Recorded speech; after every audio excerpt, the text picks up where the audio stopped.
जय झूलेलाल अमन जी, कहिड़ो पेज हले पियो सुर सामुंडी में?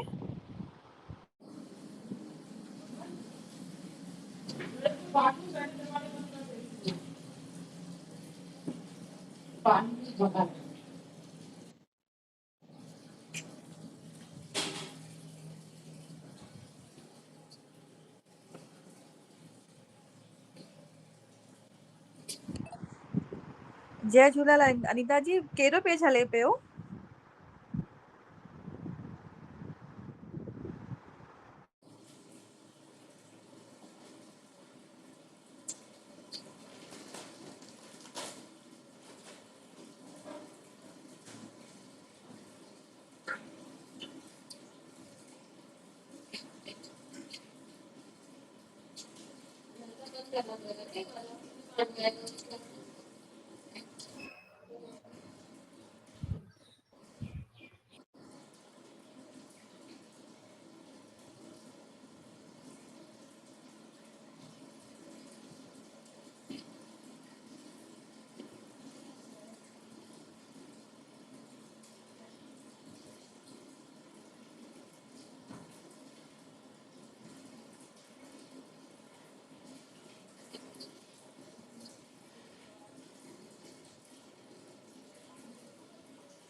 सभिनी खे जय झूलेलाल। कंटिन्यू कयूं पाण, पंहिंजो टाइम वेस्ट न थिए।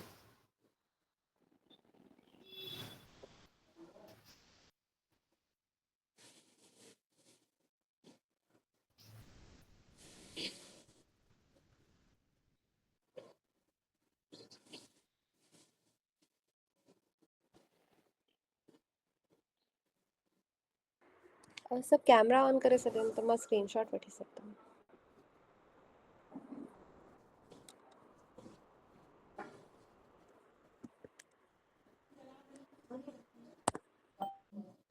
थी वियो।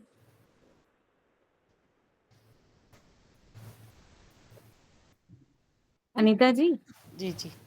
हाँ मां थोरो सो कोई गेस्ट आयल आहे, मां बिज़ी आहियां त बसि ॿुधण ते ई रहंदमि, ठीकु आहे। हा हा, कोई टेंशन न आहे। बराबरि, मां चयो टाइम छा आहे वेस्ट थो थिए पंहिंजो, अॻु में ई बि आहिनि त बाक़ी त पाण कंटिन्यू कयूं त मैक्सिमम पाण कवर करे सघूं, इन करे। कल्ह जेके ॿ बैत हुआ पाण लाइपुर में ॾिठासीं,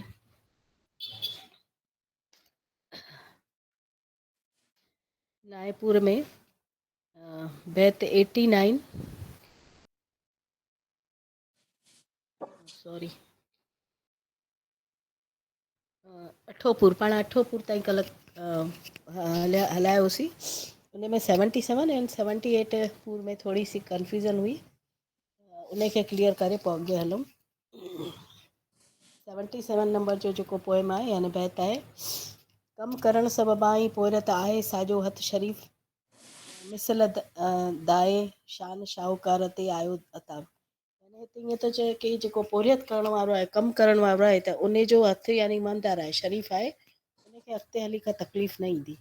पर चए थो मिसल दान शान शाहूकार, जेको इन जे उल्टो मिसल यानी इन जे विपरीत अगरि दाए शान यानी कूड़ी, दाए यानी कूड़ी शान ऐं शाहूकारीअ में जेको हूंदो त उन ते अॻिते हली करे मुसीबत ईंदी, छो जो उन महिनत करे न ॾिठी आहे त उनखे उहा ॾुखियाई थींदी। इनजो इहो आहे मीनिंग। उहो आहे 78 वारो, भंवर बुलबुल खां बिनल दिलि बिरह वारी कर ख़रीद, खार खां ख़ाली न आहे बाग़ दुनिया में गुलाब, यानी भंवर खां, यानी जेको भंवर ऐं बुलबुल आहे, ऐं उहो कहिड़ो भंवर ऐं बुलबुल, जंहिंजी दिलि भिनियल आहे, यानी जेको विरह में तड़पे वेठो, जंहिंखे विरह यानी विरह में आहे, ऐं उन जी दिलि ख़रीद कर, यानी उन सां हमदर्दी ॾेखार, उनखे यानी उनखे खण, छो त खार मां ख़ाली न आहे बाग़ दुनिया में गुलाब, यानी कांटनि खां ई जेको बाग़ दुनिया जो आहे उहो ख़ाली न आहे, सभिनी हंधि कंडा ई कंडा आहिनि ऐं दुख ई दुख आहिनि। अहिड़े दुखी इंसान खे भई पसंदि कर, उनखे यानी पर ताकी छा आहे उनजो दुख घटि थी सघे, त इन करे चए थो भंवर बुलबुल खां बिनल दिलि बिरह वारी कर ख़रीद, उनजी दुखी दिलि ख़रीद कर, उन दुखी इंसान सां यानी वो नातो रख। वो 79 आहे, ख़ूब ख़ुशीअ बदन पर दिलि मंदी ऐं बेढंगी, टोकरीअ कचिरे मथां तो कीअं सुहे कीम ख़ाब, यानी चए थो की ख़ूब ख़ुशि रंगी बदन त ॾाढो सुंदर आहे, ख़ुशि रंगी आहे, सुंदर आहे, पर दिलि मंदी ऐं बेढंगी, पर दिलि कहिड़ी आहे मंदी, यानी की मेरी ऐं बेढंगी आहे, बराबरि, यानी जंहिंजी दिलि ख़राबु अंदरां खां, यानी हू अंतर मां ख़राबु आहे, ॿाहिरां भले केतिरो बि सुंदर आहे, त ईअं थो लॻे ॼण टोकरी कचिरे जी हुजे ऐं इन मथां यानी को यानी कीमती कपिड़ो विधल हुजे, कीम ख़ाब जो जेको उचो कपिड़ो थींदो आहे, उहो उनखे यानी उन उचे कपिड़े खे विधो वियो हुजे टोकरीअ मथां, ईअं थो लॻे। कोई बि वेसी खून रंगी बंदि बहितर बंदि में, शाल कंहिं शौक़ीन लाइ निकिरे न शीशे मां शराब, त ख़ूब वेसी, यानी ख़ूब वेसी यानी ॾाढो ॻाढ़े रंग जो जेको वेस जो हूंदो आहे, ॾाढो खोइबो कलर चवंदा आहिनि न, खूंबो कलर, यानी ॾाढो घाटो कलर, खून रंगी ऐं रंग खून जो, बंदि बहितर बंदि में, उहो बंदि रहे, उहो ई बहितर आहे बंदि में, यानी उहा बंदि रहे बोतल में, शाल कंहिं शौक़ीन लाइ निकिरे न शीशे मां शराब, शाल कंहिं शौक़ीन, जेके शराब पीअण जा शौक़ीन आहिनि, उन्हनि लाइ शीशे मां शराब न निकिरे, यानी जेका शराब जो विकार आहे उहो बंदि थी वञे, यानी ही यानी शराबी शराब न पीए, उते ईअं सिख्या तौर बि चयो वियो आहे। थी महल माया अंदर महिलात जी राणी रहे, महाताबी मुंहुं मिठल ते आहे वारनि जो नकाब। जेका महल माया अंदर, जेका माया जे अंदर जेका महल में रहे थी राणी, उहा कीअं आहे त उन जो हिते वर्णन आहे कि महाताबी मुंहुं, उन जो मुंहुं कहिड़ो आहे, चंड जहिड़ो आहे, सुंदर आहे, ऐं मिठल ते आहे वारनि जो नकाब, ऐं उन ते मिठल ते यानी उन चंड जहिड़े चहिरे ते आहे वारनि जो नकाब, वारनि जो नकाब आहे, यानी उहा जेका हिते उहो चयो वियो आहे जेका माया रूपी जेको संसार आहे उहो ॾाढो सुंदर थो लॻे पियो हिते, ईअं महाताबी थो लॻे, हिकु कीअं थो लॻे त जीअं हिकु सुंदर स्त्री जेका आहे, राणी जेका आहे चंड जे चहिरे वारी, उन मथां ॼण त को नकाब विधल आहे वारनि जो। हिकु सदीअ खां पोइ शायदि सिंध में को कणो शहर ख़ानीअ लाइ घुरंदो शहर बेवसी जो किताब, बेवस जो किताब चए थो हिकु सदीअ खां पोइ, यानी हिकु ॾहाके खां पोइ सिंध में को कणो, यानी को कणो यानी केरु न केरु शाइर ख़ानीअ लाइ, यानी शेर पढ़ण लाइ घुरंदो शहर बेबस जो किताब, यानी उहो ज़रूरु यानी बेबस जो किताब घुरंदो, यानी इन में यानी एतिरो मां रूहानी राज लिखिया आहिनि, यानी एतिरो उहो लिखियो आहे कि अॻिते हली करे इन जी ज़रूरत पवंदी, उहो हिते बेबस चए थो पियो। इश्क जी ओघड़ ॾिसी थियो बेहिजाबीअ खे हिसाब, नास ठोकींदे भॼे थो नींहं वारनि खां नकाब। चए थो जॾहिं इश्क जी ओघड़ थी थिए, जॾहिं सचो प्रेम थो थिए, जॾहिं परमात्मा सां, बेहिजाबीअ खे बि हिजाब थो अची वञे, यानी जेको बेहिजाबी आहे, जेको हिजाब नथो पाए, जेको ढके नथो पाण खे, उनखे बि हिजाब अची थो वञे, उनखे बि यानी शर्म अची थी वञे, नास ठोकींदे भॼे थो, उहो नास ठोकींदे हिजाब अब अच्छी चीज नक खे नहीं रगड़ंदे है, भॼे थो, यानी तोबा थो करे मतलब वठे मुस्लिम्स में मानी नींहं जाती वारनि है खां और नकाब। सारे मुस्लिम्स भी नहीं नींहं मानते वारा हैं, जेके जो इश्क रिच वारा आहिनि, मुस्लिम्स जेके आई नो जेके परमात्मा सां इश्क करण वारा आहिनि, उन्हनि जे एजुकेटेड सचे एंड प्रेम जे वेरी अॻियां मुस्लिम्स होते हैं, मतलब बि एजुकेटेड एंड रिच मुस्लिम्स होते हैं, वो भी आजकल वहाँ की भी लड़कियां यानी व्हाट इज भॼी था क्लोथिंग वञनि पिया। करती हैं, खोल हाथ अखि पैर ॾिस ना होत दिखे हाणे उनके, पोइ लेकिन निंदे बुर्का पोइ नहीं ते, पहनती है, लाइक पैंट शूट खोल भी पहनती अखि हैं खोल हाणे, और स्कर्ट भी ॾिस पहनती होत हैं, तो हाणे, लेकिन वो स्किन शो हाणे नहीं हुन करती होत खे है, ॾिस, होत यानी ईश्वर खे ॾिस, हुन परमात्मा व्हाट खे इज ॾिस, क्लोथिंग में पोइ आता है वो निंदे पोइ ते, यानी पोइ न कर, ग्राफिक पोइ यानी स्टॉक निंदे वर्ड हो यानी गया टाल न, जो पोइ ते न फेमिनिज्म टाल, के खिलाफ जाता पोइ है ते न कि टाल उनखे। लड़के अपने आप को कंट्रोल नहीं कर पाएंगे तो हर लड़कियों को समय अपने आप हाजिर हजूरी वक़्त अपने जो मतलब कहिड़ो ढकना हिसाब, पड़ता है ताकि जेको पोइ न इनविजिबल मिल टाल जाए, उन ताकि छो लड़कों को छो त हू हर समय हाजिर कुछ हजूर आहे फर्क ईश्वर, ना पड़े। फिर भी हिजाब हद वालों आहे, का और बुर्का वक़्त वालों जो का भी कहिड़ो रेप हिसाब, त होता है, उन वक़्त इसलिए जो अभी कहिड़ो एक हिसाब करिणो, न्यूज़ यानी उल्टा कि आया हू भी है ईश्वर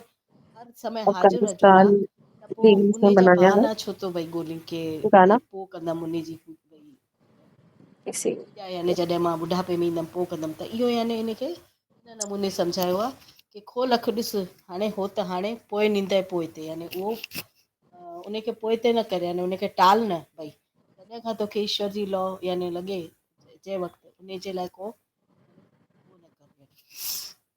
सूंहं सच हर चीज में हर चीज पूॼा योग्य आहे, दीद लाइ हम्म, दीदार हर जा, सुरत ये तो लाइ हर जा सनातन जवाब। धर्म के अच्छे उहो विचार चए है कि थो हर कि चीज सूंहं हर चीज पूजने में आहे, योग्य है, संसार में हर शइ हर में चीज में सूंहं थी नारायण नज़र बसते अचे, हैं, हर बिकॉज चीज ये पूॼा सनातन धर्म योग्य में आहे, माना ऐं जाता हर है शइ कि पूॼा हमारे योग्य आहे, छो नारायण देख रहे हैं त हर कॉस्मिक कण कण ड्रीम, में ईश्वर जो और वास आहे। सब लोग जो चए है, थो कि कोई भी आत्मा है, चाहे जानवर में चाहे इंसान सूंह में, में सॼो वो ही उस सॼी नारायण का सच 1% है, या सूंहं सच हर चीज में तिनका थी लॻे, मात्र है, सॼे हर शइ में सूंहं इसी थी कण लॻे, कण में समाया हुआ है।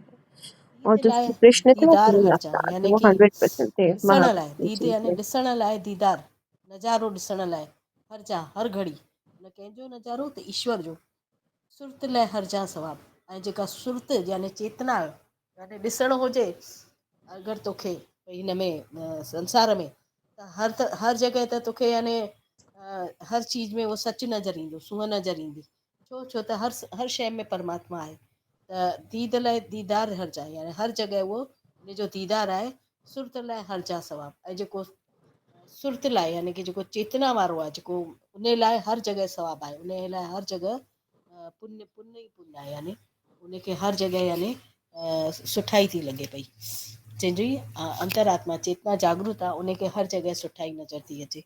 छो चिकीअ मां छिड़के छोड़े ऐं तलब तकिड़े भॼी, जल सुवारी सुवाल सल हाणे किथे आहीं जनाब। चए थो कि छो छकीअ मां छुड़क छोड़े, यानी छो छाजे लाइ अहिड़ा सभु यानी कि जेके छा चइबा आहिनि यानी छुड़क थो छोड़ी, यानी कि इनखे छा चइबो आहे, यानी सवाल थो करी, छुड़क थो छोड़ी।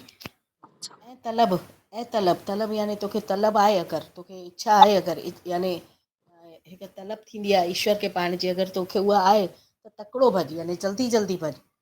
जल सुवारी सुवाल सल, ऐं उहा सुवारी जल्दी सुवारी सवाल सल, उहो जल्दी हली करे उहा सुवाल सल, उहो सुवाल पुछ उन खां, ईश्वर खां, की हाणे किथे आई जनाब, त हाणे तूं किथे आई, त मां तोखे अचां वेठो ॻोल्हण, त मां तोखे पाए वठां। त हिते उहो थो चए कि ही छो छिकीअ मां छुड़क छोड़े, यानी छो छाजे लाइ अहिड़ा सभु बहाना न कर, ऐं फट यानी जल्दी तकिड़ो भॼ, उन खे झल, ऐं उन खां इहो सवाल पुछ त तूं किथे आई, पाइण लाइ मां तोखे किथे यानी हासिल कयां। मां रहां जे तो अंदरि थो, तूं बि थो मूं में रहीं, बिना तुंहिंजो रहण पुण आहे जोखे में जनाब। हिते चए थो कि मां तो में थो रहां ऐं तूं मूं में थो रहीं, यानी हिते परमात्मा ऐं आत्मा जी ॻाल्हि चई वई आहे कि परमात्मा ऐं आत्मा हिक ॿिए में समायल आहिनि, बराबरि। त आत्मा जे बिना शरीर ऐं आत्मा जेका आहे उहा हिक ॿिए में समायल आहिनि। शरीर बिना आत्मा न रहंदी, आत्मा बिना शरीर न रहंदो। त आत्मा परमेश्वर आहे, परमात्मा आहे, उहा परमात्मा बिना यानी शरीर जो वजूद न आहे, ऐं शरीर बिना परमात्मा न रही सघंदी, यानी उहा आत्मा न रही सघंदी। त हिते चए थो मूं बिना तुंहिंजे रहण पुण आहे जोखे में जनाब, यानी अगरि मां न रहंदमि, मुंहिंजो शरीर ई न रहंदो, त उन में आत्मा बि न रहंदी। त इन करे अगरि मां आहियां त तूं आहीं, ऐं तूं आहीं त मां आहियां। अगरि आत्मा न हूंदी त बि शरीर कम जो कान्हे। हिते इहे ॿई ॻाल्हियूं थी सघनि, उहो थो चए पियो।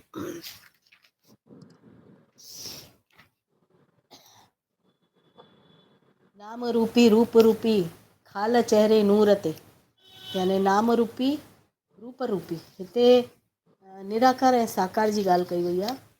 जेको निराकार आहे, नाम रूपी आहे, यानी साकार रूप आहे, ऐं रूप रूपी ऐं जेको निराकार रूप आहे। खाल चेहरे नूर ते, यानी उन जी त्वचा ते, खाल ते यानी उन जी चमड़ीअ ते, चेहरे ते, उन चमड़े जी चेहरे जी चमड़ीअ ते जेको नूर आहे, तेज आहे, इन अजब द्वंद रचना खे रचनाई था शिताब, यानी हीअ जेका अजब द्वंद वारी रचना आहे, यानी ही निराकार ऐं साकार जेके ॿई आहिनि, उन जे करे जेको चेहरे ते नूर आहे, यानी उन ईश्वर जी, यानी चेहरे नूरानी आहे, यानी हीअ संसार सॼो नूरानी थो लॻे।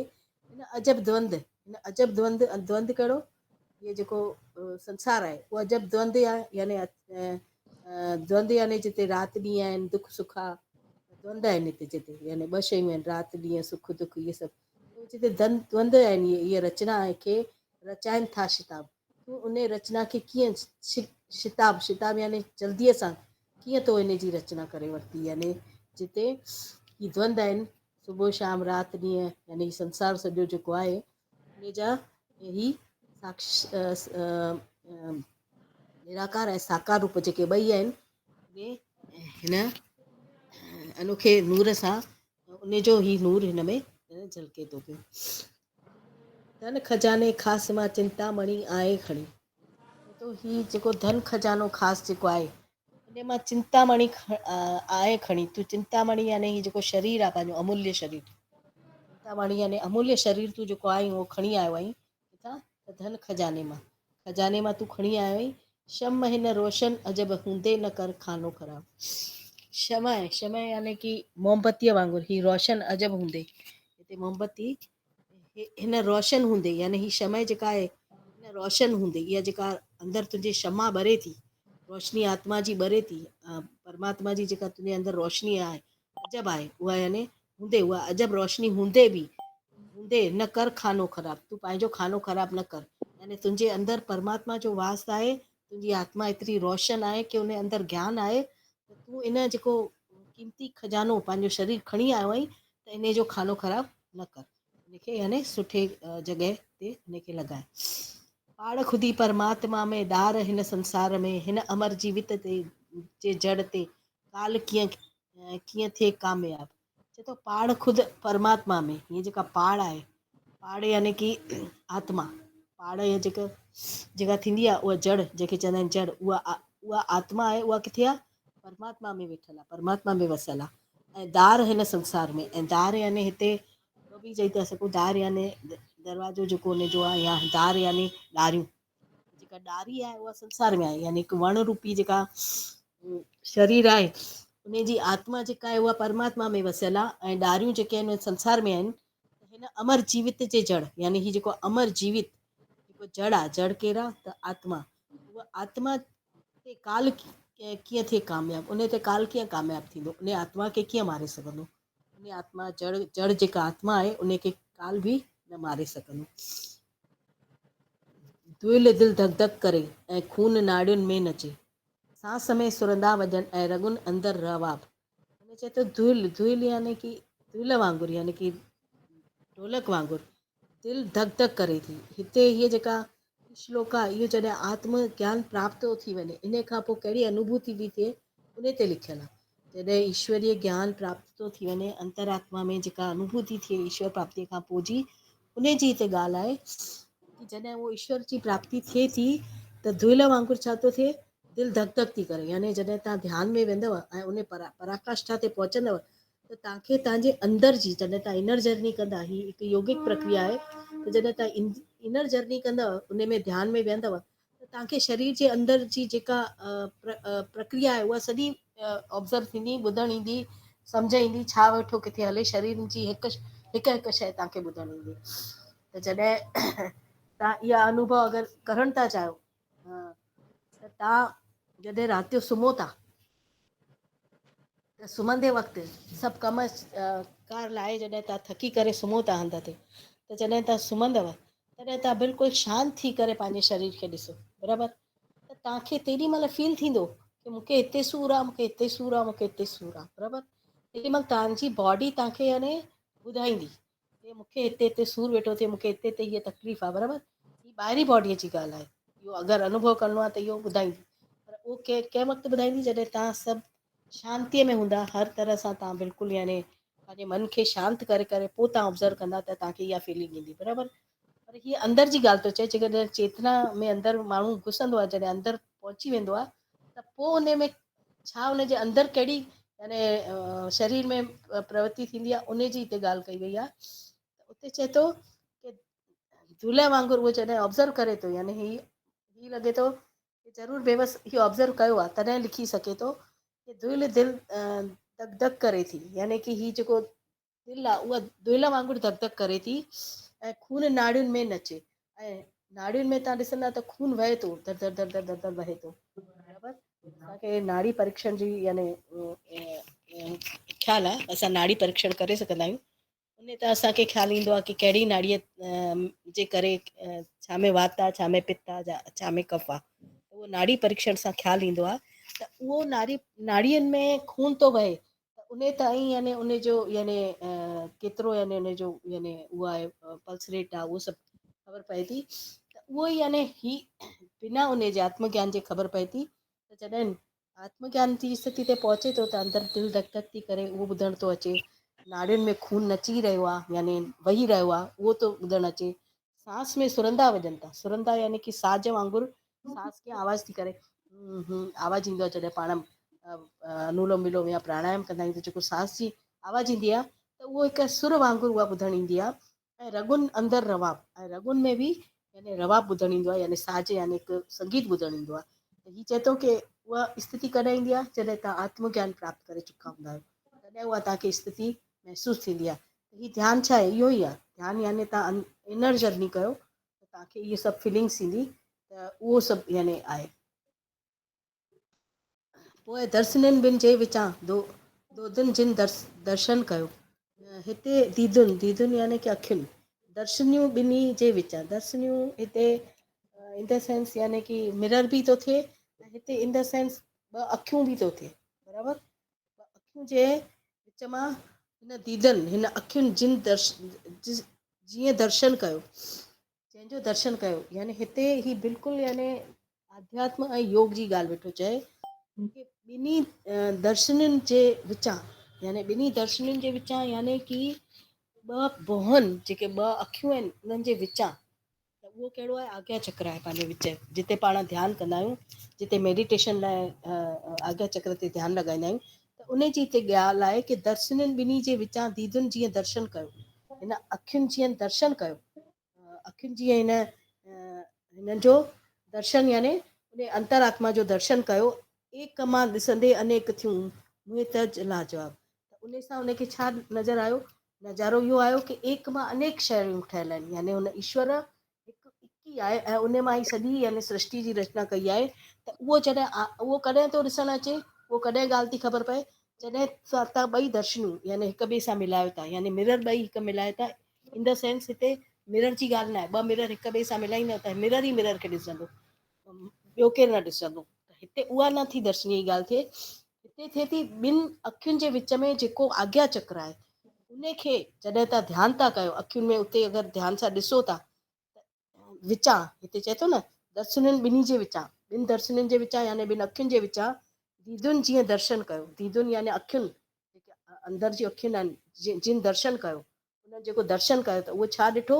हिक मां ॾिसंदे अनेक थियूं, यानी हिक शइ मां अनेकता थी वई आहे, यानी घणाई थी, यानी उन हिकु रचना अहिड़ी कई आहे कि संसार यानी ब्रह्मा हिकु ई आहे, उन मां हिन सॼे संसार जी रचना कई आहे। इहो कहिड़ो आश्चर्यचकित करण वारो ऐं बिल्कुलु यानी लाजवाब शइ आहे, यानी कि उहो पाण उनजो वर्णन ई नथा करे सघूं, उहो पाण खे आश्चर्य में विझण जहिड़ी इन जी यानी रचना आहे। इहो थो चए पियो त हीअ सभु गहराई ते आध्यात्मिक लेवल ते हीअ सभु बेबस जूं ॻाल्हियूं आहिनि। इनखे श्लोक खे ॾाढो सम्झणो थो पए। एक्चुअली मां ही कोशिशि कई, छो जो मां जॾहिं मूंखे ईअं थियो कि ॿिनि दर्शननि जे विच में अगरि तव्हां ॿ दर्शनियूं रखो त ॿई दर्शनियूं हिक ॿिए खे ॾिसंदियूं, यानी उन में ॿियो केरु ॾिसंदो बराबर ई न। समझा चुके हैं, इहो हिकु यानी समझा कि चुके हैं। जिसको सम्झण जी अध्यात्म ॻाल्हि आता है आहे। वो अच्छे से सिखा इन खां सकता पोइ है, मूंखे इहो समझा यानी सकता है।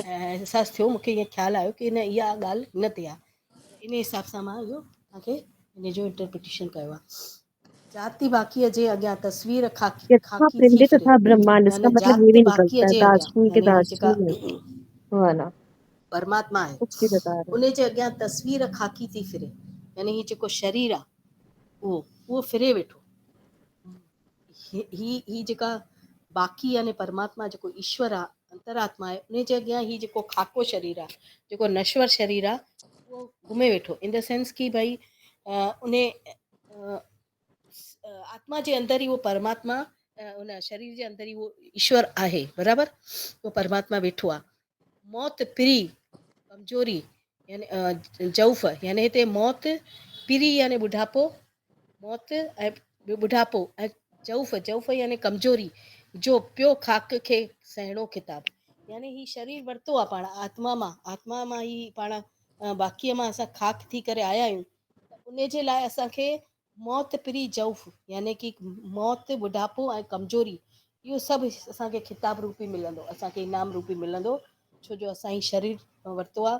त इन में इहे सभु शयूं अचण वारियूं आहिनि, यानी इंसानी देह खे ही संसार जे चक्कर मां हलणो ई पवंदो। उन देह इन बाक़ीअ मां खाकीअ में आयो आहे त उनखे ही सभु तकलीफ़ूं सहन करणियूं ई पवंदियूं। नजम मर्जी खोट खोटा शहर पलटा पलटी दिलि, कागजी गुल छा लॻे ऐं छा लॻे बेबस गुलाब। तो नज्म जेका आहे, कविता जेका आहे, उहा मगजी खोटा आहे, यानी मगज जी हिकु शब्दनि जी बनावट आहे, शब्द जी खोटा आहे, यानी शब्दनि जी बनावट कई वई आहे उन में कविता में। पर जेका शेर आहे उहा पलटा दिलि जी आहे, उहा यानी कि जेका दिलि ते लॻी वञे, यानी दिलि ताईं यानी उहा महसूसु थिए, उहा पलट आहे, उहा यानी कि हीअ अनुभव आहे। कागजी गुल छा लॻे ऐं छा लॻे बेवस गुलाब। ही जेके ॿी कविताऊं आहिनि जंहिंमें भई बहर ऐं सभु जेके छंद शास्त्र इन्हनि जो भई ध्यानु रखे करे माप सां जेके नज़्म लिखी थी वञनि, उन में इहा ॻाल्हि न हूंदी कि हू कंहिंजे दिलि खे छुए, पर जेका दिलि सां लिखी वई हूंदी उहा दिलि खे छुअंदी। त इहे शहर बेबस चए थो कि मुंहिंजा इहे शेर अहिड़ा आहिनि कि दिलि खे छुअंदा, त मुंहिंजा गुलाब वांगुरु, असली गुलाब वांगुरु आहिनि, त हू त कागजी गुलाब आहिनि जेके भई बनावटी शब्दनि सां लिखिया विया आहिनि। उहे क्लियर थिए वेठो न सभिनी खे?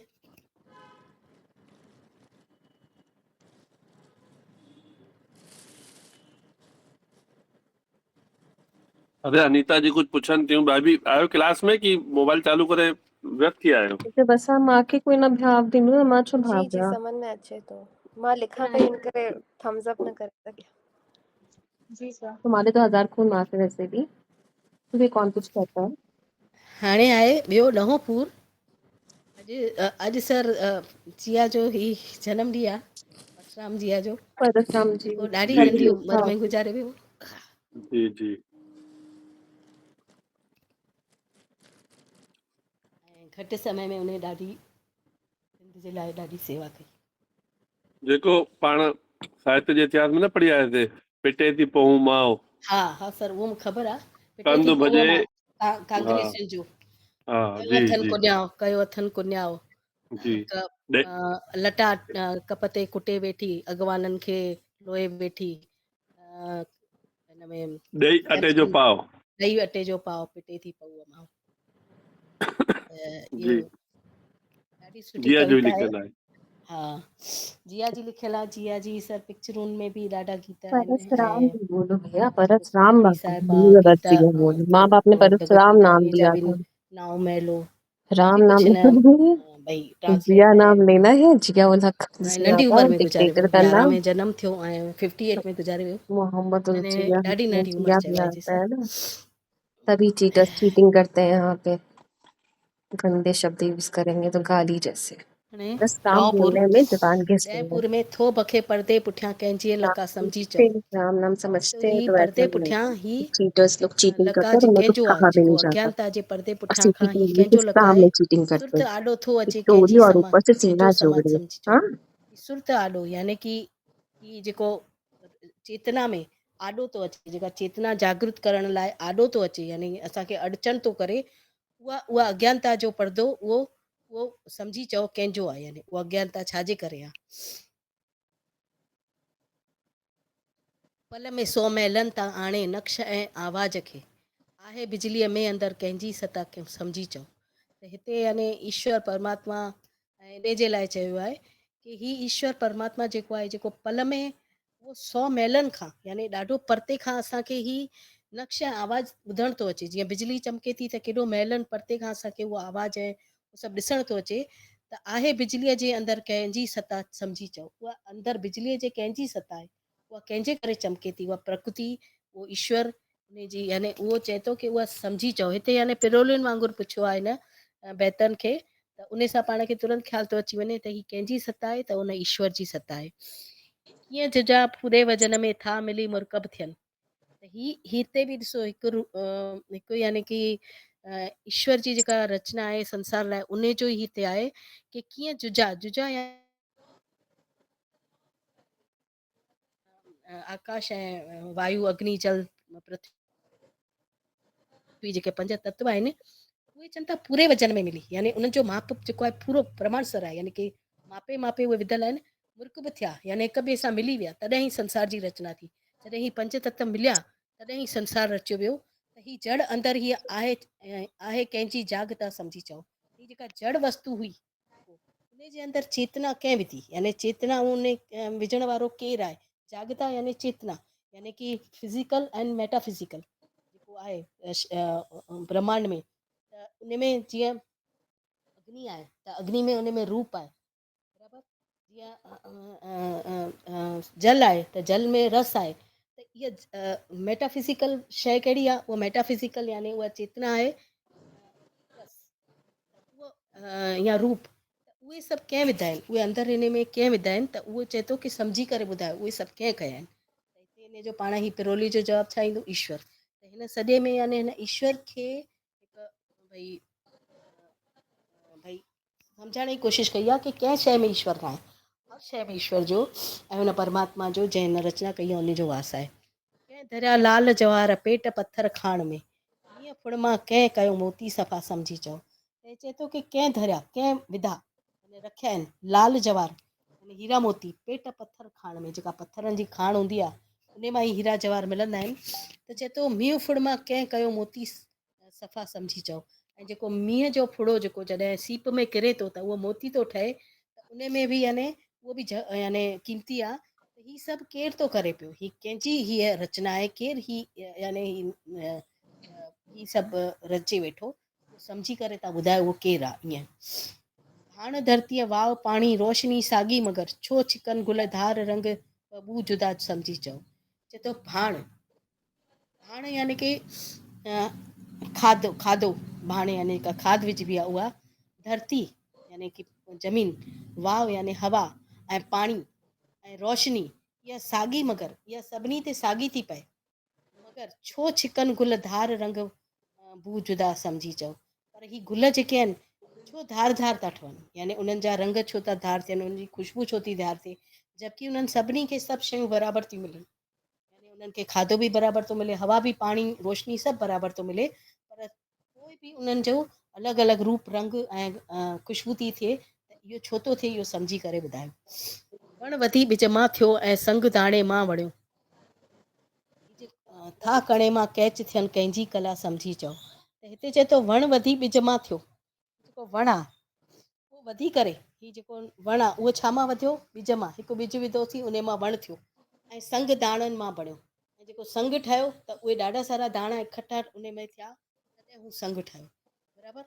हा कणे मां कैच थियनि, यानी हिकु कणे मां हेॾा सारा कैच थिया, यानी जॾहिं हिकु दाणो विधो उन मां संग जो जॾहिं वण थियो, ऐं उन वण में बि वरी ॾाढा सारा यानी उन में ॿिज लॻा बूटे में, त उहो चए थो कि हीअ हिकु कणे मां जेको कैच थो थिए, यानी कण मां मण थो थिए, इहा कंहिंजी कला आहे, इहो केरु थो इहो करे। हफ़्त रंगी रोशनीअ मां ख़ासि शइ को ख़ासि रंग, कीअं छॾे थी ऐं 6 साढे थी ॿिया सम्झी चओ। हीअ चए थो हफ़्त रंगी रोशनी, जेका हफ़्त रंगी रोशनी आहे, यानी कि हीअ जेको आसमान ते पाण प्रिज़्म में बि ॾिसंदा आहियूं, ऐं जेको छा चवंदा आहिनि सतरंगी छा थींदो आहे, इंद्रधनुष ॾिसंदा आहियूं, त उहो बि यानी हफ़्त रंगी आहे, उन में 7 रंग आहिनि। त जॾहिं हिन सिज में बि तव्हां ॾिसंदव त पाणीअ जो जॾहिं तव्हां तर्पण कंदा आहियूं त उन में तव्हांखे उहे सप्तरंगी जो प्रकाश पवंदो आहे। छो पाणीअ जो तर्पण कंदा आहियूं, उन जे पुठियां साइंस आहे। जॾहिं पाण सिज जे अॻियां पाणीअ जो तर्पण कंदा आहियूं त उन सां उहा प्रिज़्म जी लाइट जेका पाणीअ मां जेको सप्तरंगी हूंदो आहे, उन जी रेस पाण ते पवंदियूं आहिनि, जेका पॉज़िटिव रेस हूंदियूं आहिनि, इन करे उहे पाण ते कंटिन्यू पवनि ऐं असां में पॉज़िटिविटी अचे, इन करे इहो पाणी चाढ़ण जो पंहिंजे शास्त्रनि में धर्म में इहो रिवाज आहे। त उहो चए थो कि हफ़्त रंगी रोशनीअ खां ख़ासि शइ को ख़ासि रंग, यानी उन मां का ख़ासि शइ को ख़ासि रंग कीअं छॾे थी, यानी उहो कीअं हिकु रंग ॾेखारे थी वरी ॿियो खणे थी, यानी उहो यानी छॾे ऐं 6 सांढे थी, यानी हिकु कंहिंखे रोशन करे थी उन रोशनी सां, ऐं बाक़ी ॿिए उन प्रकृति में सांढे थी रखे, वरी ॿिए रंग सां ॿिए खे रोशन करे थी, वरी बाक़ी जा रंग सांढे थी रखे। इहा कंहिंजी यानी इहा रचना आहे, उहा सम्झी करे चओ। थो ॼमण सां ॿार अॼुख़ुदि खीर धाइण खे लॻे, खीर ॼमंदे खेसि ॾिए थो, ईअं सिखिया सम्झी चओ। हिते चए थो कि ॼमंदे ई ॿार खे अॼुख़ुदि खीर माउ जो धाइण थो लॻे पियो, जॾहिं ॿारु ॼमे थो त उन खां पोइ तुरंत ई यानी अॼुख़ुदि ई अॼुख़ुदि यानी पाण ई खीर धाइण थो लॻे, केरु ॼमंदे खेसि, उनखे केरु हुनखे ॼमंदे ई उनखे इहा सिखिया केरु थो ॾिए, यानी कि मूंखे हाणे धाइणो आहे ऐं मूंखे हितां खाधो मिलंदो, त उहा सिखिया केरु थो ॾिए, त हिते उहा ईश्वर जी ॻाल्हि चई वई आहे। हालतुनि सार तफ़ावत आहे तिर तिर ते रखियल, तो भला हिकु शाह थियो ॿियो थियो गदा सम्झी चओ। त चए थो कि हालतुनि जे हिसाब सां ई तफ़ावत रखियो आहे, भई हर कंहिंजी हालत जे हिसाब सां ई उनखे उन में तफ़ावत आहे। केरु भला शाहूकार थो थिए ऐं केरु ॿियो भई गदा यानी ग़रीब थो थिए, छो त उनजी हालतुनि जे हिसाब सां, उनजे कर्म जे हिसाब सां ई उहो उनखे मिले थो। चए थो हालतुनि सार तफ़ावत आहे, उन्हनि कर्मनि जे हिसाब सां ई उहो तफ़ावत आहे, त केरु भला छो हिकु शाह थो थिए ऐं हिकु ग़रीब थो थिए, त इन में बि इहा रचना कंहिंजी आहे या केरु थो करे, त उहो ईश्वर थो करे। चए थो इहो सम्झी चओ केरु थो करे। आहे जे कानन कुदरत असुल खां स्थिति अटर, आहे जे कानून कुदरत असुल खां स्थिति अटर, आहे कंहिंजो जोर जी हीअ साख न सम्झी चओ। त हिते ॻाल्हि कई वई आहे कि जेका हीअ प्रकृति ठाही आहे ऐं उन जो कानून अटल आहे, जीअं सिज रोज़ु निकिरे थो अटल आहे, जीअं रोज़ु राति ॾींहुं थिए थो इहो अटल आहे। हीअ कुदरत जी जेका अटल स्थिति आहे, अटल यानी आहे जेको कमु, इन में केरु थो इहो करे, आहे कंहिंजी जोर, केरु थो हिन में जोर हणे, कंहिंजी साखना आहे, कंहिंजी सृष्टि आहे, उहो सम्झी करे ॿुधायो, यानी केरु वेठो इहो करे, सम्झी करे मूंखे ॿुधायो केरु वेठो इहो करे। लीक जिन टुपकनि बणाई से तम बेमिक़दार हुआ, डेग आई लीक में छा खां भला सम्झी चओ। हिते चए थो लीक जिन टुपकनि बणाई, त पाण ॾिसंदासीं जॾहिं टुपका टुपका टुपका लाइन सां लिखंदासीं त उहा अॻिते हली करे लीक ठही थी वञे, बराबरि। त हीअ टुपको जेको आहे तव्हां ॾिसंदा त टुपके जो आकार आहे न लंबाई आहे न डिघाई आहे, हिकु टुपको ई आहे, हिकु नुक़्तो आहे, बराबरि। उन जो न को आकार आहे, बराबरि, हिकु ख़ाली टुपको लॻायो। पर जॾहिं टुपका ॾाढा सारा मिलनि था त उहा डेघ थी अचे ऐं उन डेघ जे करे उहा लीक थी ॾिसिजे, बराबरि। हीअ चए थो की जिन टुपकनि बणाई, उन टुपकनि छा कयो, लीक खे ठाहियो, त उहे त बेमिक़दार आहे। जेको टुपको आहे यानी उहो त यानी नंढो आहे, बिल्कुलु यानी बेमिक़दार आहे, नंढो आहे। पर इहा डेघ छाजे करे आई, बराबरि। उहा यानी जुड़ण सां उहा डेघ आई, त उहा जुड़ण वारो केरु आहे सम्झी चओ। उहा कंहिं लीक खे ईअं ठाहियो, मिलाए करे उहो सम्झी करे ॿुधायो। बेसिफ़त टुपकनि त हिकु ई थी सघे थो ऐं न ॿियो। हीअ चए थो की बेसिफ़त सिफ़त यानी कि गुण, टुपके जो त हिकु ई थो थी सघे, यानी हिकु ई गुण आहे उनजो, थी सघे थो ऐं न ॿियो, उनजो ॿियो को गुण न आहे। पर अचे थो लीक में कीअं जां बजां सम्झी चओ। उनजो गुण त हिकु ई आहे, टुपको, यानी हिकु टुपको ख़ाली हिकु बिंदु कयो यानी उहो उनजो उहो ई गुण आहे, बराबरि। पर जॾहिं लीक ॾिसूं था, उन लीक में जां बजां अचे थो, यानी लगातार अचे थो, बराबरि, लगातार अचे थो। इहो छो थो थिए इहो सम्झी चओ। हीअ टुपकनि सां लीक ठहे थी त उहा छो थी ठहे, यानी हिते चए थो की ख़ाली टुपको हूंदो त उनजो त बेवजह, यानी उन त उहो ई यानी गुण आहे। पर जॾहिं उनखे मिलाए करे पाण ॾिसूं था लीक थी ठहे, उहो लीक में कीअं थो अचे जां बजां, यानी पाण ई उहो कीअं थो थिए सम्झी चओ।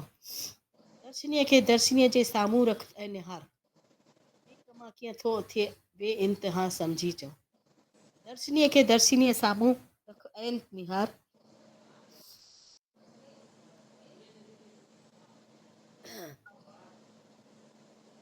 हिते दर्शनीअ खे दर्शनीअ सां, हिते अंतरात्मा जी ॻाल्हि कई वई आहे कि दर्शनियूं साम्हूं साम्हूं रखंदासीं, उन में निहारींदासीं त उन में कुझु ई न ॾिसंदो। दर्शनीअ खे दर्शनीअ जे साम्हूं रख ऐं निहार, त उन सां कुझु ई न ॾिनो। हिते यानी रूपक वांगुरु खया विया आहिनि ही दर्शनियुनि खे, यानी मिरर खे, दर्शनियुनि खे दर्शनियुनि जे साम्हूं रख, यानी जेका पंहिंजो आत्मज्ञान आहे उनखे यानी उन सां मिलाए, परमात्मा सां मिलाए, बराबरि।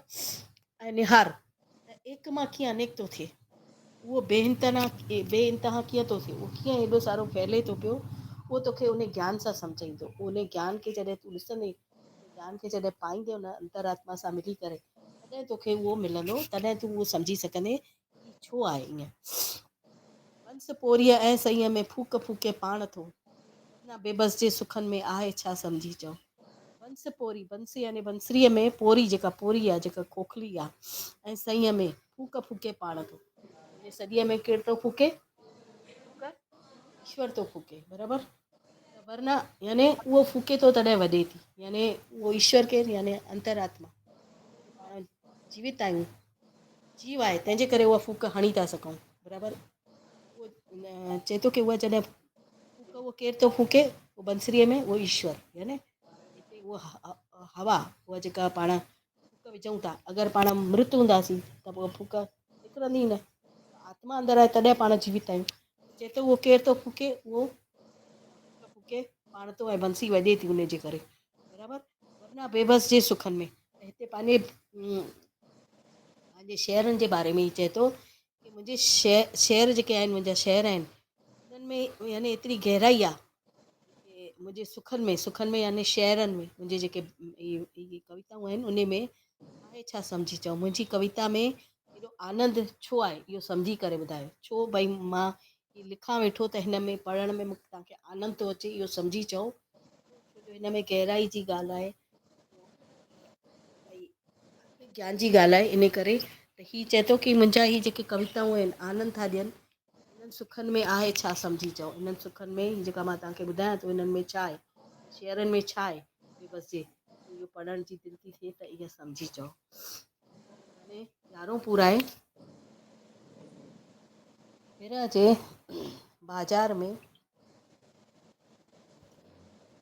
जे बाज़ार में कर बेख़ुदीअ खे ख़रीद। चए थो की बिरह जे बाज़ार मां, यानी की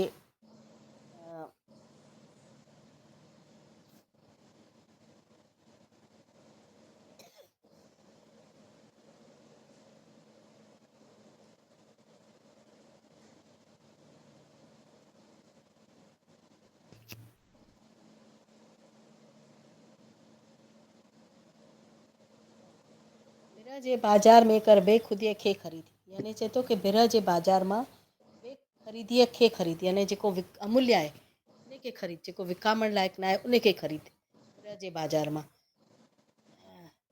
जेको जंहिंजो को वास्तो न आहे, जेको अनासक्त आहे, जंहिंखे को यानी लाॻापो कंहिंसां न आहे, जेको अनासक्त थी चुको आहे, जंहिंखे को राग द्वेष कुझु बि कान्हे, उन लाइ नाउमेदीअ में उमेदु आहे। उहो उनखे हर जॻह नाउमेदी बि हूंदी त उनखे उमेदु नज़र ईंदी। जेको पॉज़िटिव थी चुको आहे, जेको यानी अंतर आत्मा जे हुन में आत्मज्ञान पाए वरितो आहे, उन लाइ यानी जिते न उमेद हूंदी उते बि उनखे उमेद नज़र ईंदी, पॉज़िटिविटी उनखे नज़र ईंदी। यानी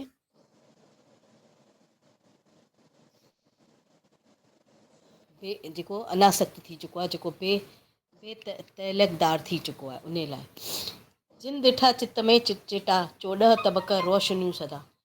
तो जिन ॾिठा, जंहिं ॾिठा चित में यानी मन में छा ॾिठा, चिटा यानी कि स्पष्ट रूप सां 14 तबक रोशनीअ सदा, जेका चंड जी रोशनीअ जा पाण 14 तबका ॾिसंदा आहियूं, धीरे धीरे चंड धीरे धीरे वधंदो आहे, उनजी कला सां धीरे धीरे घटिजंदा आहिनि। उहे जेके 14 चिटा ॾिठा, जंहिं 14 चिटा ॾिठा आहिनि, उहो कीअं चंड उभरे थो, कीअं वापसि उन जो धीरे धीरे रोशनी घटि थी थिए, हिते उहे तबका यानी उहे रोशनी सां ॻाल्हि आहे अंतर आत्म साक्षात्कार जी, यानी कि जंहिं आत्म साक्षात्कार कयो आहे, जंहिं ईश्वर खे ॾिसी वरितो आहे, हिते उहा ॻाल्हि आहे, बराबरि। पर इनखे हिन में सम्झायो आहे कि जंहिं 14 चिटा यानी कि 14 जेके स्टेप आहिनि चंड जी रोशनीअ जा, 14 ॾींहं ताईं उहा जेका धीरे धीरे वधंदी थी वञे, बराबरि, ऐं पोइ वापसि घटि थी थिए, वधे थी, त उहो जेको चंद्रमा जी जेका आहे रोशनी, चंड ॾिसंदे की न थिए तिन अर्श वारनि लाइ ईद। उहे अर्श वारा जेके आहिनि, जेके आकाश ते पहुची विया आहिनि, जेके आत्मिक ज्ञान प्राप्त करे चुका आहिनि, उन्हनि खे चंड ॾिसण सां ईद न थींदी आहे। उन्हनि लाइ त हर वक़्तु ईद आहे। छो जो उन्हनि अंतर आत्मा खे ॾिसी वरितो आहे, आत्मज्ञान पाए वरितो आहे, त उन्हनि लाइ को हिकु ॾींहुं ख़ासि ईद जो न थींदो। जॾहिं सॼो चंड ॾिसजे उन ॾींहुं ईद, अहिड़ो न हूंदो आहे। उन त 14 तबका ॾिसी वरिता आहिनि, यानी आत्मा खे ॾिसी वरितो आहे, त उन लाइ हर ॾींहुं ईद थींदी।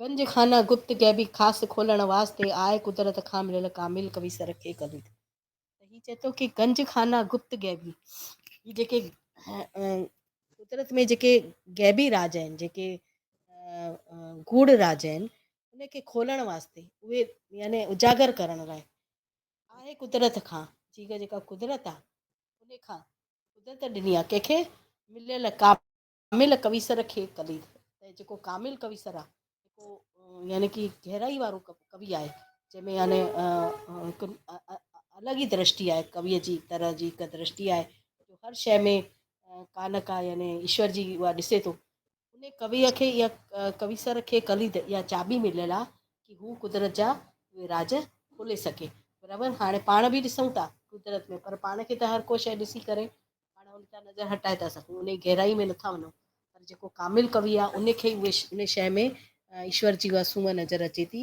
ऐं उहा जेका कुदरत जी गैबी खजाने खे खोलण जी जेका चाबी आहे कविअ खे, उहा ईश्वर हुनखे कुदरत ॾिनी आहे कविअ खे। जीअं ॾिसनि तीअं तीअं सिकनि, जीअं सिकनि तीअं तीअं लिकनि, इश्क वारनि जा वरी अबरती आहिनि अकीद। यानी जीअं ॾिसनि, हिते भई चवनि था कि जीअं जीअं ॾिसूं था त तीअं सिक वधे थी, जीअं जीअं भई हिते भई चाहे रूहानी इश्क हुजे, चाहे उहो हुजे आत्मिक इश्क हुजे, उहो जेको जीअं जीअं उन में यानी अंदरि पऊं था, जीअं जीअं उन तरफ़ वञूं था, तीअं तीअं छा थी थिए, सिक थी थिए उन वटि पहुचण जी। जीअं जीअं सिकूं था तीअं तीअं लिखूं था, ऐं वरी छा आहे, उन जी रोशनी तेज जे अॻियां पाण लिकी था वञूं, तीअं भई दुनियावी जेको इश्क आहे उन में बि वरी शर्म ऐं लॼ करे लिकी था वञूं पिया, जीअं जीअं भई सिकूं था, ऐं जीअं जीअं तीअं तीअं वरी लिकूं था। इश्क वारनि जा वरी अबरती आहिनि अकीद, जेके इश्क वारा आहिनि, चाहे उहो दुनियावी इश्क आहिनि चाहे हू रूहानी इश्क आहिनि, उन्हनि लाइ ही इबरती यानी कि जेके हैरत वारा इबरती यानी हैरत में विझण वारा आहिनि अक़ीद यानी कि ही कम आहिनि, ही विश्वास आहिनि, उन जे जा ही हैरत में विझण जहिड़ा कम आहिनि। जीअं जीअं हू ॾिसे थो तीअं वरी उनखे सिक थी थिए, ऐं जीअं जीअं सिक थी थिए तीअं तीअं वरी हुन जे अॻियां खां लिके थो, हुनजे अॻियां नथो वञे लॼ जे करे। ही जेके कम आहिनि उहे हैरत में विझण जहिड़ा आहिनि। हम वजन आहिनि सरासर सामहीअ जा पुड़ ॿई, पर पुठियां हमदर्द घोड़ो मत मथां खूने शहीद। हम वजन आहिनि, ही जेके राजू आहिनि उहे ॿई पुड़ हम वजन आहिनि, यानी कि ही कुदरत में ही यानी हर के यानी समानता आहे, पर पुठियां हमदर्द घोड़ो, पर अगरि हमदर्द घोड़ो मत मथां खूने शहीद, हाणे जेको हमदर्द घोड़ो हुजे यानी कि कंहिंजे प्रति अगरि हमदर्दी हुजे, उन लाइ अगरि हिकु आंसू वहायो हुजे त उहो शहीद थियण खां बि उन बुद्धीअ जे हिसाब सां शहीद थियण खां बि वॾी यानी मूल्यवान शइ आहे। कि अगरि उन खे असां हमदर्दी ॾेखारियूं था, मरी वञूं था त पोइ उन जो कुझु न, उन सां कुझु उहो नथो वरे, पर अगरि उनखे हमदर्दी ॾियूं था त उन सां उनजो आत्मबल वधे थो, बराबरि। अगरि कंहिंजे पुठियां शहीद थियूं था त उहो त पोइ मरी था वञूं, पोइ बाक़ी सिचुएशन त उहा ई थी रहे, बराबरि, उनजी उहो नथी थिए। पर ही घोड़ो अगरि वाहे थो केरु उन हमदर्द जे पुठियां, उनजे करे उनखे हिकु विल पावर थो मिले, हिकु बल थो मिले, त ईअं थो चए की उहो वधीक क़ीमती आहे, भई कंहिंजे पुठियां हमदर्दीअ जो घोड़ो वाहिणु वधीक क़ीमती आहे। के ज़माना सूंहं जे सरदार सां सीने अंदरि वसल जा माणिया मजा मूं, पर न दिलि ढापी न दीद। के ज़माना यानी केतिरे समय खां सूंहं जे सरदार, सूंहं जो सरदार केरु आहे? ईश्वर, उन सां सीने जे अंदरि यानी दिलि जे अंदरि वसल जा माणिया मजा मूं, यानी मां वसल जा यानी उन सां मेलाप जा मज़ा माणिया आहिनि, यानी मां केतिरी बार उन ईश्वर सां मिलियो आहियां अंदरि ई अंदरि आत्मा में, यानी उन सां मां मेलाप कयो आहे अंदरि ई अंदरि अंतरात्मा में, यानी ध्यानु करे भक्ति करे मां उन सां केतिरी बार मिली चुको आहियां, पर न दिलि ढापी न दीद, पर मुंहिंजी अञा ताईं दिलि नथी धापे ऐं न कोई अखियूं थी धापजनि, उनखे ॾिसण लाइ बार बार थी चाहिनि, ऐं मुंहिंजी दिलि बि बार बार उन सां मिलणु थी चाहे। इहो हिन जो ख़ुदी विसार धुंध नज़र जैफ़ दिलि टारण जे लाइ, हिते चए थो की ख़ुदी विसारणु यानी ख़ुदी यानी पंहिंजे अहंकार खे विसारण लाइ, भई मूं में जेको अहंकार आहे उनखे विसारण लाइ, ऐं धुंध नज़र, जेका धुंध नज़र आहे, धुंधली नज़र आहे, यानी अज्ञान आहे, अञा बि मूं में अज्ञान आहे, मूंखे उहा धुंधलो थो ॾिसिजे, स्पष्ट कुझु नथो ॾिसिजे, अञा बि मां अज्ञानता में आहियां। जैफ़ दिलि टारण जे लाइ, यानी इहा जेका जैफ़ दिलि आहे, जेका कमज़ोर दिलि आहे, उनखे टारण जे लाइ, उनखे भटकाव खां बचाइण लाइ, जेका कमज़ोर आहे, बार बार विकारनि में हली थी वञे, उनखे टारण जे लाइ, भई उहो विकार में न वञे, उन लाइ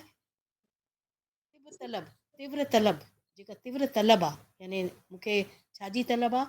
ईश्वर खे पाइण जी, जेका उन सां प्यारु करण जी, नीह लॻाइण जी, मां नीह सां उन सां नीह लॻाइण जी, नीह मां नुस्ख़ा कढिया विया चिद चिद, मां उनखे इहे सभु करण लाइ तरह तरह जा नुस्ख़ा यानी चिद यानी अलॻि अलॻि मां उहे नुस्ख़ा यानी प्यार सां उन सां यानी नीह लॻाइण जा कढिया आहिनि, यानी मां ॻोल्हिया आहिनि, भई मां उन सां उनखे पायां, ऐं उहो पाइण लाइ अञा बि मूंखे जेके विकार आहिनि उनखे दूरि करण लाइ मां अलॻि अलॻि नुस्ख़ा अपनायो वेठो, मां उनखे पाए सघां, उन लाइ मां नया नया नुस्ख़ा कढिया आहिनि, ताकी मां उन ईश्वर वटि अॻियां हली वञी सघां।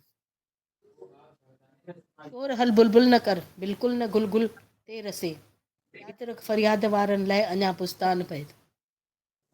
हिते चए थो बुलबुल तूं शोर न कर, यानी बुलबुल न गुल ते रसे, यानी बिल्कुलु न गुल ते रसे, यानी उहो गुल जेको ॿिए गुल सां ॿिए ते नथो रसे, यानी ॿिए सां ॿियाई नथो करे, ॿिए सां इर्षा नथो करे, या ॿिए ते नथो रसे, यानी उनखे हिक ॿिए सां उहा न आहे, बराबरि, इन करे तूं शोर न कर, बराबरि, शोर उन लाइ न कर। तीअं ई इंसानी फितरत आहे, ईश्वर सां हू बार बार पंहिंजो कंप्लेन करे थो, बार बार उनखे फरियाद करे थो, चए थो यादि रख फरियाद वारनि लाइ अञा बुस्तान बैद, यादि रख, चएसि थो की जेके फरियाद कंदा बार बार ईश्वर खे पाइण लाइ ईअं न भई सोचींदा की भई पाण जेको समर्पण भाव उहो न ईंदो त अञा बुस्तान बैत आहे, यानी असांखे अञा ईश्वर खे पाइणो आहे, जेका पंहिंजी मंज़िल आहे उहा अञा दूरि आहे पंहिंजी, यानी अञा उनखे न पाए सघंदासीं, छो जो पाण हमेशह शिकायत में लॻा पिया आहियूं। त उहो चए थो की इंसानी फितरत आहे की हर शइ में उहो नुक्स कढे थो, हीअ आहे इन करे मां नथो करे सघां, हू आहे इन करे नथो करे सघां, नुक्स कढे थो। त जेको नुक्स कढंदो, जेको ही बार बार फरियाद कंदो, त उन्हनि लाइ हू जेको रस्तो आहे अञा बैदि दूरि थींदो वेंदो। प्रेम जे पाछे पवण ते ख़ुशीअ लॻे खारो खटो, प्यार धारा बेरसो ऐं बेचसा बालो मली। चए थो प्रेम जो पाछो पवण सां, अगरि प्रेम जो पाछो पए थो त ख़ुशी लॻे थो, यानी सुठो थो लॻे। छा थो लॻे? खारो खटो कुझु बि हुजे, अगरि प्रेम सां आहे त उहो सभु सुठो लॻे थो पियो। अगरि प्रेम दिलि में आहे त उहो सभु शइ सुठी थी लॻे। प्यार धारा बेरसां, प्यार धारा बेरसां ऐं बेचसा मालो मली। छा थो मिठो लॻे? जेका प्यार जी धारा आहे, जेका बेरस आहे बराबरि, ऐं जेको बेचसा माल मली थो आहे, जेको यानी जो खाधो आहे जेको बेरस थो लॻे, पर अगरि असांजे अंदरि अंतरात्मा में ईश्वर जो प्रेम हूंदो त हिकु सात्विक भाव में अची वेंदा आहियूं। पोइ कंहिंसां प्यार बि यानी अगरि घटि हुजे त बि यानी फ़र्क़ु न पवंदो आहे, या कंहिंसां अगरि माल मलीद में यानी की पाण खे खाइण पीअण में बि अगरि कमी वधी हुजे त बि पाण खे सिमिलर लॻंदो आहे, उन में को फ़र्क़ु न लॻंदो आहे, पाण उनखे एक्सेप्ट करे वठंदा आहियूं। कॾहिं उहा स्थिति ईंदी आहे जॾहिं पाण खे आत्मज्ञान थी वेंदो आहे, जॾहिं पाण हुन राग देश मां दूरि थी वेंदा आहियूं, जॾहिं पंहिंजी स्थिति ईअं थी वेंदी आहे, अनासक्त थी वेंदा आहियूं, तॾहिं उहा स्थिति पाण खे, जॾहिं उहो अंतरात्मा में उहा ख़ुशी रहंदी आहे ईश्वर वटि, त उहा ख़ुशीअ जे करे असांखे हीअ सभु अचायो लॻंदो आहे। उन में यानी पाण खे हीअ सभु इम्पोर्टेंस न लॻंदी आहे। हींअर पाण संसारी आहियूं, खाते में बि नुक्स कढूं था, त पाण रिलेशन में बि नुक्स कढूं था, बराबरि। उहो छो आहे? छो जो पाण उनखे पातो न आहे, ऐं उहा ख़ुशी पाण खे आहे न। उहा ख़ुशी जॾहिं मिलंदी त हीअ सभु शयूं पाण खे बेमानियूं लॻंदियूं की छा आहे, कुझु ई न आहे। थो ॾियणु ॾींदड़ ॾिसे, बेवस न तिक श्रद्धा ॾिसे। अलॻि त तो हिते चए थो की थो ॾियणु ॾींदड़ ॾिसे, जेको जेको एकादशी कल थी ना आहे मतलब सो एकादशी मुर्दीद आज भी है। खुर्शीद ओह पाण माय माया गॉड, जो मुरीद। हम तो कल ही रखे भैया, अब हमसे नहीं होगा। मुर्शीद यानी कि गुरु, अच्छा ये मुरीद होगी ना यानी शिष्य, एकादशी, कब आ रहा है? बराबर। मतलब द्वादशी मरदूदा, यहाँ पे, मरदूद लेकिन यानी एकादशी धिकारा, लिखा है। कंहिंखे धिकारा? 2 दिन उहो एकादशी है क्या? ॾियण ॾींदड़ में ॾिसे थो, यानी मूंखे ख़ाली मिले, लेकिन द्वादशी गुरूअ भी खे लिखा था, ख़ाली मैं ईअं द्वादशी लालच मान रही हूँ, कृष्ण गुरूअ खे राम लक्ष्मण बसि द्वादशी। मिले शिष्य तरफां कुझु न कुझु और जब मिले। तक सुबह तक एकादशी नहीं थी तो सुबह तक तो बेवस फास्ट रखा ही था। न सिक श्रद्धा ॾिसे। बेवस छा थो चए? अच्छा योगिनी उहो एकादशी। जेको सचो गुरू आहे उहो न सिक श्रद्धा थो ॾिसे, उहो ही माल मलीदा ही जेको आहे उहो न धन माल नथो ॾिसे शिष्य में, उहो ख़ाली शिष्य जी श्रद्धा थो ॾिसे। आहे सो मरदूत मुर्शीद, मुर्शीद यानी उहो गुरू जेको आहे उहो धिकार लाइक़ु आहे, पाण माया जो मुरीद, जेको पाण माया चलो जो ख़ुदि ई अच्छा, मुरीद आहे, द्वादशी की ख़ुदि ई शिष्य तारीख आहे। पाण माया 2:04 जे अञा बि उनखे माया जो मोह लॻो पियो आहे, 5:22 लिखा, माया मैंने जो बाद पाण में कुछ शिष्य खाया ठहियो है। पियो आहे अञा बि, इन लाइ ई धिकार लाइक़ु आहे उहो गुरू। अॼु मूंखे लॻे थो एसि ताईं रखूं, थी विया आहिनि। जी जी अंकल जी।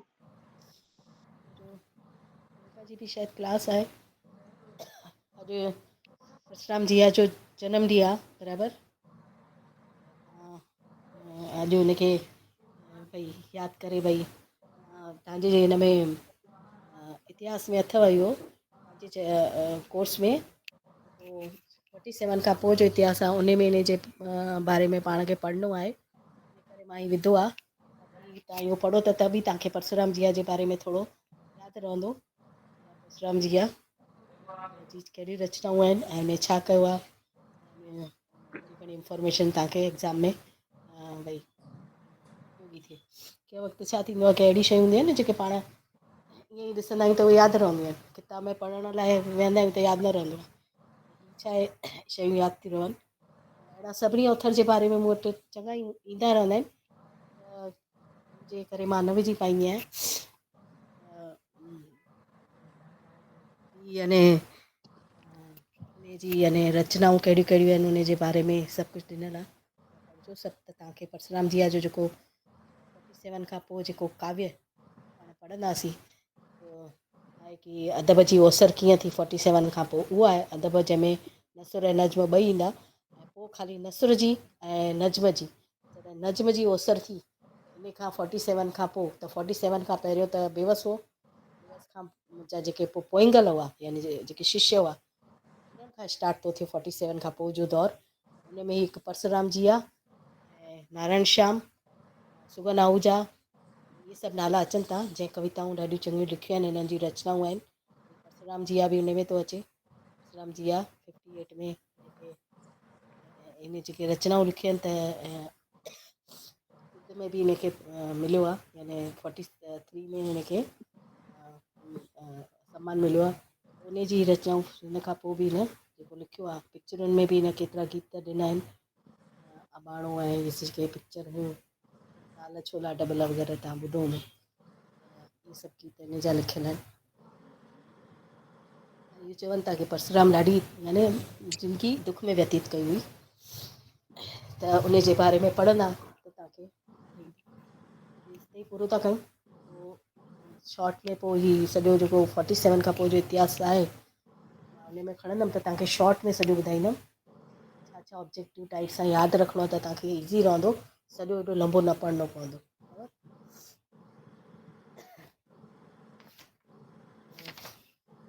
हाणे त संडे आहे, हाणे मंडे ॾींहुं पोइ खणंदासीं, सके एतिरो पूरो कंदासीं पाण 2 ॾींहं में। कंहिंखे कुझु पुछिणो हुजे, कंहिंखे को कंफ्यूजन हुजे पुछी थो सघे, क्लियर थिए थो न, मां कोशिशि थी कयां कि मैक्सिमम क्लियर थिए।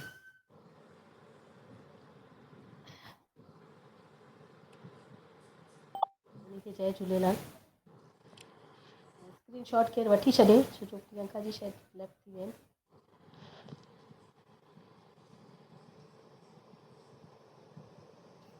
क्या फर्क पड़ता है यार, हमको लेने के लिए बोलेंगे। एंड मेरे स्क्रीनशॉट में तारीख भी नहीं आ रही ना, बस टाइम आएगा। प्रियंका जी कान्हनि के केरु ॿियो वठी छॾे, मुंहिंजे लैपटॉप मां न थींदो इन करे। विधी या केरु बि वठी छॾे, थींदो विधी? मां वठां थी। हा, स्क्रीन शॉट वठी करे सर खे मोकिले छॾिजो।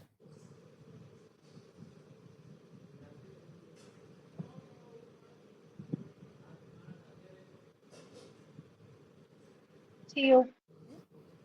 जय झूलेलाल सभिनी खे। जय झूलेलाल। स्क्रीन जय झूलेलाल।